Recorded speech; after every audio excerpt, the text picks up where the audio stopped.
ನಾರಾಯಣಂ ನಮಸ್ಕೃತ್ ನಾರಾಯಣಂ ಗುಣೈಃಸರ್ವೈರುದೀರ್ಣಂ ದೋಷವರ್ಜಿತಂ ಜ್ಞೇಯಂ ಗಮ್ಯಂ ಗುರುಮುಚ್ಚಾಪಿ ನತ್ವಾ ಸೂತ್ರಾರ್ಥ ಉಚ್ಯತೆ. ಓಂ ಓಂ ಅಥಾತೋ ಬ್ರಹ್ಮ ಜಿಜ್ಞಾಸಾ ಓಂ. ಯಾವುದಾಗ್ತೈತಿ ಈಗ? ಅದೃಶ್ಯತ್ವಾದಿ ಗುಣಕೋ ಧರ್ಮ. ಅದೃಶ್ಯತ್ವ ಅನ್ನೋ ಗುಣ ಎಲ್ಲೆಲ್ಲ ಕಾಣುತ್ತಲ್ಲ, ಕಾಣೋದಿಲ್ಲ. ಯಾರಲ್ಲಿದೆ ಅಂತ ಕೇಳಿದರೆ ದೇವರು. ಉಳಿದವರು ಅದೃಶ್ಯರು ಅಂದರೆ ರಿಲೇಟಿವ್ ಸೆನ್ಸ್ನಲ್ಲಿ ಅದೃಶ್ಯರು ಹೌದು. ಅಬ್ಸಲ್ಯೂಟ್ ಸೆನ್ಸ್ನಲ್ಲಿ ಅದೃಶ್ಯತ್ವ ಇರೋದು ಯಾರಲ್ಲಿ? ದೇವರಲ್ಲಿ. ವಿಶೇಷಣ ಭೇದ ಉಪದೇಶಾಭ್ಯಾಂಚನೆ ತರವು. ವಿಶೇಷಣ ಒಂದು, ಭೇದ ಹೇಳಿರೋದೊಂದು. ಎರಡು ಕಾರಣದಿಂದಾಗಿ ಉಳಿದವರಾಗ ಸಂಭವನೇ ಇಲ್ಲ. ಉಳಿದವರು ಅಂದರೆ ಜೀವನೂ ಆಗೋದಿಲ್ಲ, ದೊಡ್ಡ ದೇವತೆಗಳು ಆಗೋದಿಲ್ಲ. ನ್ಯಃ ಸರ್ವಜ್ಞ ಸರ್ವವಿತ್ ಯಸ್ಯ ಜ್ಞಾನಮಯಂ ತಪಃ ಇತಿ ವಿಶೇಷಗಣಾತ್ ವಿಶೇಷಣಾತ್ ನ ಪ್ರಕೃತಿ. ಪ್ರಕೃತಿಯೂ ಅಲ್ಲ, ಜೀವರು ಅಲ್ಲ ಅಂತ. ತಸ್ಮಾತ್ ಏತದ್ ಬ್ರಹ್ಮನಾಮ ರೂಪಮನ್ನಂಚ ಜಾಯತೆ ಇತಿ ಭೇದ ಉಪದೇಶ ನ ವಿರಿಂಚಃ. ಬ್ರಹ್ಮದೇವರು ಅಲ್ಲ, ಇವರೂ ಅಲ್ಲ. ಅಪರಂತು ಅಕ್ಷರಮ್ಯ ಸಾ ಪ್ರಕೃತಿ ಜಡರೂಪಿಕಾ. ಅಪರ ಪ್ರಕೃತಿ ಅಂದರೆ ಜಡ ಪ್ರಕೃತಿ. ಇನ್ನೊಂದು ಪ್ರಕೃತಿ ಅಂದರೆ ಚೇತನ ಪ್ರಕೃತಿ. ಎಲ್ಲಿ ಬಂದಿದೆ ಇದು?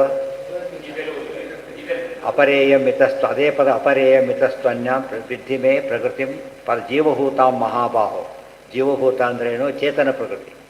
ಮೊದಲಿಂದಲೇನು? ಜಡ ಪ್ರಕೃತಿ. ಅದಕ್ಕೋಸ್ಕರ ಅಪರ ಅನ್ನೋ ಪದ ಇದೆ. ಅಪರಂತು ಅಕ್ಷರಮ್ಯಾಸ ಪ್ರಕೃತಿ ಜಡರೂಪಿಕಾ. ಇದೆಲ್ಲ ಗೀತಾ ಭಾಷೆಗೆ ಸೇರಿಸ್ಕೋಬೇಕಿದೆಲ್ಲ. ಶ್ರೀ ಪರ ಪ್ರಕೃತಿ ಪ್ರೋಕ್ತ ಚೇತನಾ ವಿಷ್ಣು ಸಂಶ್ರಯ. ಪರಪ್ರಕೃತಿ ಅಂದರೆ ಮಹಾಲಕ್ಷ್ಮಿನೇ. ತಾಮಕ್ಷರಂ ಪರಂ ಪ್ರಾಹು ಪರತಃ ಪರಮಕ್ಷರಂ ಹರಿಮೇ ವಾಹಿರ ಗುಣಂ ಅಕ್ಷರತ್ರಯಮೀರಿತಂ. ಇನ್ನೊಬ್ಬ ಇದ್ದಾನೆ. ಒಂದು ಅಪರಾಕ್ಷರ, ಒಂದು ಜಡಾಕ್ಷರ, ಇನ್ನೊಂದು ಚೇತನಾಕ್ಷರ, ಮತ್ತೊಂದು ಅಕ್ಷರದ ಮೇಲಿರೋದು. ಅಕ್ಷರದ ಮೇಲಿರೋದು ಯಾರೀಗ? ಒಂದೇ ಗೋವಿಂದಮಾನಂದ ಜ್ಞಾನದೇಹಂ ಪತಿಂ ಶ್ರೀಯ ಶಿವನಾನಂದ ತೀರ್ಥಾರ್ಯ ವಲ್ಲಭಂ ಪರಮಕ್ಷರಂ ಅನ್ನೋ ಪದ ಇದೆ. ಪರಮಕ್ಷರಂ ಅಂತ ಯಾರನ್ನು ಕರಿಬೇಕು? ಈ ಶ್ಲೋಕ ಹೋದರೆ ಅರ್ಥ ಆಗುತ್ತೆ. ಪರಮಾಕ್ಷರ ಪರಮಾತ್ಮ. ಬರೀ ಅಕ್ಷರ ಪರಮಾತ್ಮನೇ.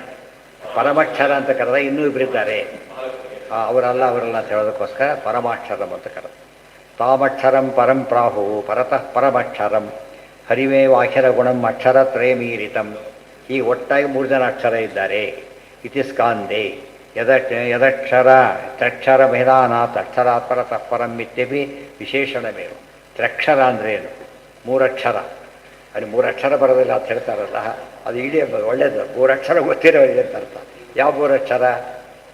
ಜಡ ಪ್ರಕೃತಿ, ಚೇತನ ಪ್ರಕೃತಿ, ನಾರಾಯಣ. ಅದು 3 ಗೊತ್ತಿಲ್ಲ. 3 ಅಕ್ಷರ ಬರೋದಿಲ್ಲ. ಎಷ್ಟು ಮಾತಾಡ್ತಾರೆ ಅಂತ ಹೇಳೋದಿಲ್ಲ. ಅದು ಅವರಿಗೂ ಗೊತ್ತಿಲ್ಲ, ಮಾತಾಡೋರಿಗೂ ಗೊತ್ತಿಲ್ಲ. ಅಷ್ಟು ಬರ್ತೀವಿ. ಇಡಿಎಂ ಆದಾಗ ಏನಾಗುತ್ತೆ ಅಂದರೆ ಮುಖ್ಯ ಅಂತ ಬಿಟ್ಟೇ ಬಿಡೋದು. ಅದೇ ಹೇಳ್ತಾರೆ. ಅದು ಯಾವಾಗುತ್ತೆ? ಇಡಿಎಂ ಶೇಪಿಗೆ ಬಂದ ಮೇಲೆ ಅವ್ರು ಖ್ಯಾತ ಹೋಗ್ಬಿಡುತ್ತೆ. ಆ ಕಡೆ ಇಡಿಎಂ ಅಷ್ಟೇ ಉಳ್ಕೊಂಡ್ಬಿಡುತ್ತೆ. ಅವ್ರ ಅರ್ಥ ಯಾವಾಗ ಅಂತ ಹೇಳ್ಬೋದು. ಎದೆ ಸಿಡಿದು 3 ಅಕ್ಷರ ಇಲ್ಲ, ಅವ್ರಿಗೆ 3 ಅಕ್ಷರ ಗೊತ್ತಿಲ್ಲ. ಅವೆಲ್ಲ ಹೇಳೋದು ಪದ್ಧತಿ ಇದೆ. ಯಾಕೆ ನಿತ್ಯ ಅಂತ ಸ್ವರೂಪತ ನಾಶ ಇಲ್ಲ. ಅದು ಪ್ರಕೃತಿ. ಅಷ್ಟೇ. ಇದು ಮಾತ್ರ ಸ್ವರೂಪ ಯಾವ ರೀತಿ ನಾಶ ಇಲ್ಲ. ದೇವರಿಗೆ ಎಲ್ಲರ ಕಂಟ್ರೋಲ್ ಮಾಡ್ತಾನೆ, ತನ್ನ ಅತನೂ ಇಲ್ಲ. 3 ಇದೆ. ಜುಷ್ಟಂ ಯದಾ ತ್ರಕ್ಷರಾತ್ ಪರತಃ ಪರಃ ಇತಿ ವಿಶೇಷಣಾಚ್ಚ ಅಕ್ಷರಾತ್ ಪರತಃ ಪರಃ ತ್ರಕ್ಷರಾಭಿಧಾನಾತ್. 3 ಅಕ್ಷರಗಳು ಹೇಳಿದ್ದಾರೆ. ಅಕ್ಷರಾತ್ ಪರತಃ ಪರ ಅಂತ ಕರೆದಿದ್ದಾರೆ. ಆದ್ದರಿಂದ ಆ ಗುಣ ಇರೋದು ಯಾರಲ್ಲಿ? ಪರಮಾಕ್ಷರ ಪರಮಾತ್ಮನಿಗೆ ಹೊರತು ಬೇರೆಯವರಿಗೆಲ್ಲ. ಜುಷ್ಟಂ ಯದಾ ಪಶ್ಯತಿ ಅನ್ಯಮೀಶಂ ಅಸ್ಯ ಮಹಿಮಾನಮಿತಿ ವೀತಶೋಕಃ ಇತಿ ಭೇದ ಉಪದೇಶಾತ್ ಈಶ ಪದ ಪ್ರಾಪ್ತೋಪಿ ನ ರುದ್ರಃ.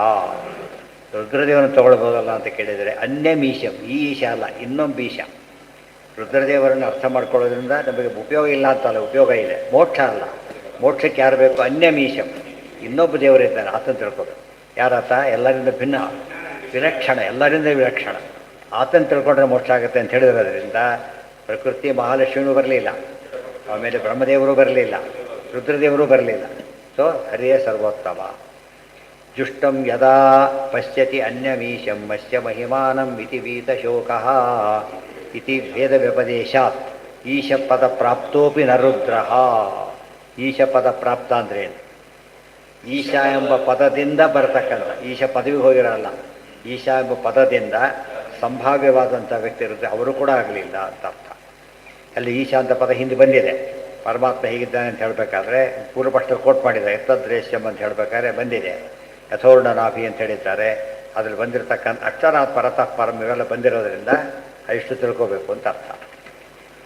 ಓಂ ರೂಪೋಪನ್ಯಾಸಾಚ್ಚ ಓಂ ಯದಾ ಪಶ್ಯತೆ ರುಗ್ಮವರ್ಣಂ ಕರ್ತಾರಮೇಶಂ ಪುರುಷಂ ಬ್ರಹ್ಮಯೋನಿಂ ಇತಿ ಏಕೋ ನಾರಾಯಣಾಸೀತ್ ಬ್ರಹ್ಮಾನಂದಶಂಕರಃ ಸಮುನಿರ್ಭೂತ್ವಾ ಸಮಚಿಂತಯತೆ ತತ ಏತೆ ವ್ಯಜಾಯಂತ ವಿಶ್ವೋ ಹಿರಣ್ಯಗರ್ಭೋ ಅಗ್ನಿರ್ಯಮೋ ವರ್ಣರುದ್ರೇಂದ್ರ ಇತಿ ತಸ್ಯ ಏತಸ್ಯ ಪರಮಸ್ಯ ನಾರಾಯಣಸ್ಯ ಚತ್ವಾರಿ ರೂಪಾಣಿ ಶುಕ್ಲಂ ರಕ್ತಂ ರೌಕ್ಮಂ ಕೃಷ್ಣಮಿತಿ ಸ ಏತಾನಿ ಏತೇಭ್ಯೋ ಅಭ್ಯಚೀಕೃಪತ್ ವಿಮಿಶ್ರಾಣಿ ವಿಮಿಶ್ರಯತೆ ಅತ ಏತಾದೃಗ್ರೂಪಮಿತಿ ತಸ್ಯೈವ ಹಿ ರೂಪಾಣಿ ಅಭಿಧೀಯಂತೆ ಇತಿ.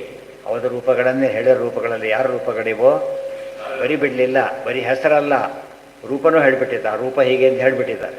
ಆ ರೂಪ ಹೇಗೆ ಯಾರಿಗೂ ಇಲ್ಲ. ಅದು ಇಲ್ಲಿ ಹೇಳಿರೋ ರೂಪವತ್ವ ಅಂಬೋದು ಬೇರೆಯವರಲ್ಲಿಲ್ಲ. ಯಾವ ರೂಪ ಇದು? ಅಪ್ರಾಕೃತ ರೂಪವತ್ವ ಇದೆ ಮತ್ತು ಸ್ವಾತಂತ್ರ್ಯ ಇರತಕ್ಕಂಥ ರೂಪ ಇದೆ. ಇದು ರೂಪ ಇರೋದು ಯಾರಿಗೆ? ದೇವರಿಗೆ ಮಾತ್ರ. ಆದ್ದರಿಂದ ಉಳಿದವರು ಯಾರೂ ಬರಲಿಕ್ಕೆ ಸಾಧ್ಯ ಇಲ್ಲ. ರೂಪ ಅಂದರೆ ಲಕ್ಷಣ, ನಾಮ ಅಂದರೆ ಹೆಸರು, ರೂಪ ಅಂದರೆ ಲಕ್ಷಣ. ಲಕ್ಷಣ ಹೇಳಿದ ಮೇಲೆ ಇಂಥ ಲಕ್ಷಣ ಯಾರಿಗಿದೆ? ದೇವರಿಗೆ ಮಾತ್ರ ಇರೋದು. ಆಕಾರ, ಆಕಾರ ಅಂತ ಎಂಥದ್ದು ನೋಡಪ್ಪ. ಹಸು ಅಂದರೆ ಶಾಸ್ತಾಧಿಪತ್ವ, ಅದು ರೂಪ. ಅದು ಶಾಸ್ತಾಧಿಪತ್ವ ರೂಪ ಅಂದರೆ ಏನು? ಶಾಸ್ತಾದಿಗಳ ಹೊಂದಿರುವಿಕೆ, ಗೋವಿನ ಆಕಾರ ಅಂತ ಅರ್ಥ. ಏತಾನಿ ಏತೇಭ್ಯೋ ಮಿಮಿಶ್ರಾಣಿ ಮಿಮಿಶ್ರಯತೆ ಇಷ್ಟೆಲ್ಲ ಹೇಳಿದ್ರಿಂದ ಇಲ್ಲಿ ಅದೃಶ್ಯತ್ವಾದಿ ಗುಣಗಳು ಇವೆಲ್ಲ ಯಾವ ಪಾದ ಇದೋ? ಲಿಂಗಪಾದ, ಲಿಂಗ ಸಮನ್ವಯ ಮಾಡಬೇಕು. ಅದೃಶ್ಯತ್ವಾದಿ ಗುಣಗಳು ಯಾರಲ್ಲಿದೆ ಅಂದರೆ ಆಬ್ಸರ್ವೇಷನ್ಸ್ನಲ್ಲಿ ವಿಷ್ಣುವಲ್ಲೇ ಇರೋದ್ರಿಂದ ಅಥಾತೋ ಬ್ರಹ್ಮ ಜಿಜ್ಞಾಸ ಅಂದರೆ ಯಾರಾಗ ವಿಷ್ಣುವನ್ನೇ ಜಿಜ್ಞಾಸೆ ಮಾಡಬೇಕು ಅಂತ ಅರ್ಥ. ಅದಾದಮೇಲೆ ಬೇರೆ ವಿಷಯ ಬರುತ್ತೆ. ವೈಶ್ವಾನರ ಅಂತ ಬಂತೀಗ. ನಿತ್ಯ ಹೇಳಿದ ಅಹಂ ವೈಶ್ವಾನರ ಭೂತ್ವ ಇದ್ದೇ ಇದೆ. ವೈಶ್ವಾನರ ಯಾರು ಅಂತ ಪ್ರಶ್ನೆ ಮಾಡಿದರೆ ನಾರಾಯಣನೇ ಅಂತ ಹೇಳಬೇಕು. ಅದು ನಾಳೆ ಅದೃಶ್ಯತ್ವಾದಿ ಗುಣೇಶು ಸರ್ವಗತತ್ವಂ ಇತ್ಯಾದಿ. ಓ ವೈಶ್ವಾನರ ಸಾಧಾರಣ ಶಬ್ದ ವಿಶೇಷಾತ್ ಅಂತ ಶುರು ಮಾಡ್ತಾರೆ ನಾಳೆ. ಸರ್ವೇಂದ್ರಿಯ ಪ್ರೇರಕೇಣ ಶ್ರೀಪ್ರಾಣಪತಿನೇರಿತಃ ಯದವೋಚಮಹಂ ತೇನ ಪ್ರಿಯತಾಂ ಕಮಲಾಲಯಃ.